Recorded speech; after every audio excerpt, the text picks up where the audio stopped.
e a gente tenta dar todas as informações para o corretor, para que ele tenha noção do contrato e ele saiba exatamente de que forma que ele pode esclarecer o nosso cliente. Porque a gente entende que se ele demonstrar segurança, inclusive, no próprio instrumento que ele está passando, o cliente vai se sentir mais seguro. E também uma coisa que a gente está fazendo, que eu acho que é um diferencial também para a empresa, diferente de algumas outras incorporadoras que no momento do lançamento uma assessoria jurídica, no caso, seria dado pelas empresas contratadas para a negociação das unidades, nós disponibilizamos uma equipe própria nossa de advogados, que ficam todo o tempo disponíveis no plantão, para que possa... Do lançamento na hora do lançamento, né? Quando a maior parte do público vai ali analisar, exatamente, ver a maquete. Ver maquete, que eles estejam também ali para poder esclarecer o cliente, se tiver alguma dúvida, porque às vezes alguns clientes, até porque já tenham conhecimento antes, alguns já aconteceu de ir até acompanhado do advogado, mas do advogado dele próprio, advogado né? pessoal. Pessoal dele. Mas mesmo que não, a gente disponibiliza advogados para que eles sejam esclarecidos, para que a gente possa ter, vamos dizer, muita tranquilidade de repassar. Então nós vamos dar esclarecimentos a respeito do registro da incorporação, do projeto que foi aprovado, de algumas cláusulas do contrato que ele pode não ter entendido. A gente busca fazer o contrato de uma forma muito clara, né, vamos dizer, um palavreado tranquilo para que mesmo um leigo possa entender. Mas isso já não ocorre, doutora, por parte das imobiliárias, da presença do jurídico, dos advogados ali? Então, mas a imobiliária, às vezes, ela tem um corpo próprio, mas você concorda que às vezes eu não tenho, vamos dizer, acesso às informações que o advogado da imobiliária tem. E eu aí vou estar tranquila de que meu advogado, ele está, vamos dizer, ele tem conhecimento de todas as informações que são necessárias.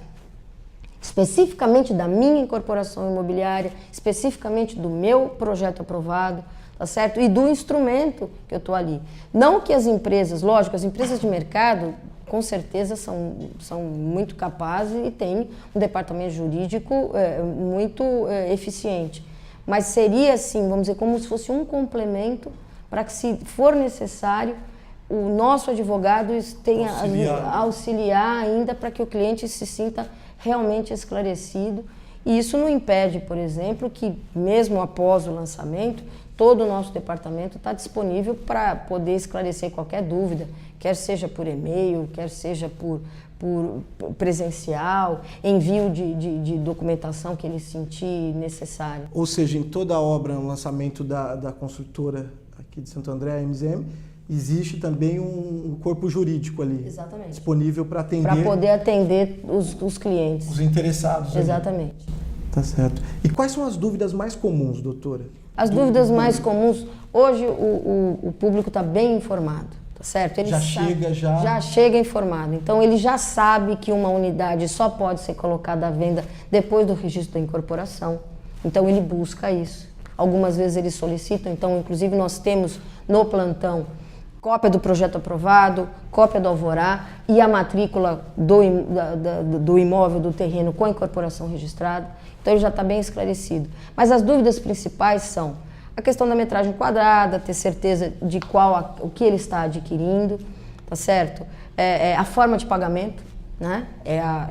O mais importante, como vai ser financiado, como ele vai ter que pagar, qual o tipo de atualização que ele vai ter, se vai ter cobrança de juros ou não.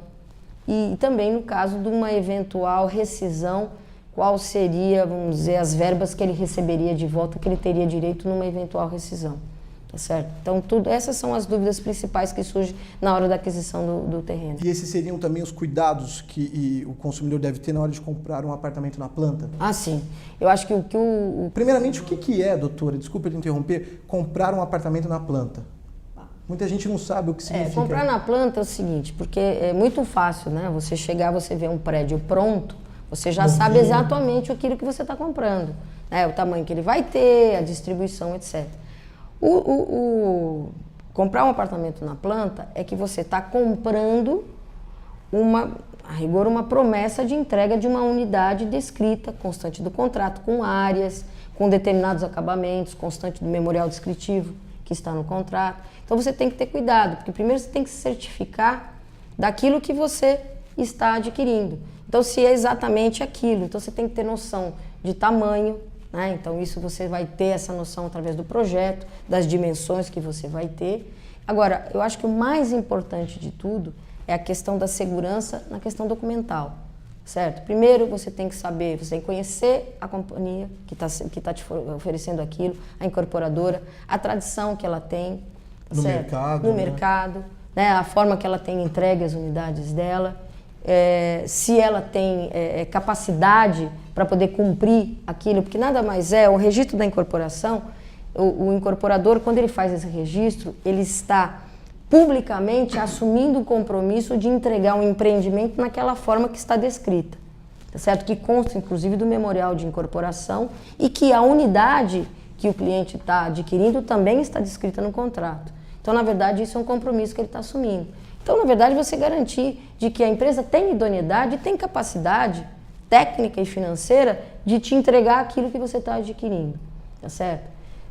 Então, você tem que ter esse cuidado. Verificar se a incorporação está efetivamente registrada, porque no registro de incorporação, o incorporador, até por cumprimento da lei de incorporações imobiliárias, ele deposita, ele deixa arquivado em cartório uma gama de documentação que garante, né, que ele teria idoneidade para isso, inclusive idoneidade financeira, que não existe nenhum comprometimento por parte da empresa que o impeça de executar isso. Mas isso normalmente para a pessoa, para o leigo que vai ali com a sua família, o trabalhador que não entende dessas questões jurídicas, por isso que é preciso um advogado, uma orientação jurídica ali. Eu acho que o adquirente hoje, se ele constatar de que realmente a incorporação imobiliária está registrada, isso já é um passo já fundamental. É um passo fundamental, porque o garante... Como ele verifica isso, doutor? Isso no próprio registro de imóveis. Você, no contrato que ele vai adquirir, tem o número da matrícula do imóvel que objetiva aquele terreno onde vai ser construído aquele imóvel, tá certo? Então, com isso na mão, ele tem condições de ir no registro de imóveis competente, que vai estar lá o número da matrícula e o número do registro de imóveis. Isso é público. Se ele for lá, ele pode pedir uma matrícula, vai ter um custo pequeno, não chega a R$40, em torno de R$37 mais ou menos. Ele tem isso, ele vai ter lá os dados da empresa e vai ter o registro, onde ele tem a descrição não só da unidade dele, como do empreendimento como um todo. Inclusive equipamentos que vão ter, se vai ter lazer, se não vai ter, se vai ter piscina, se não vai ter, ou seja, ele vai garantir de que aquilo que está sendo oferecido para ele no plantão realmente está registrado como compromisso do incorporador de entregar naquele formato.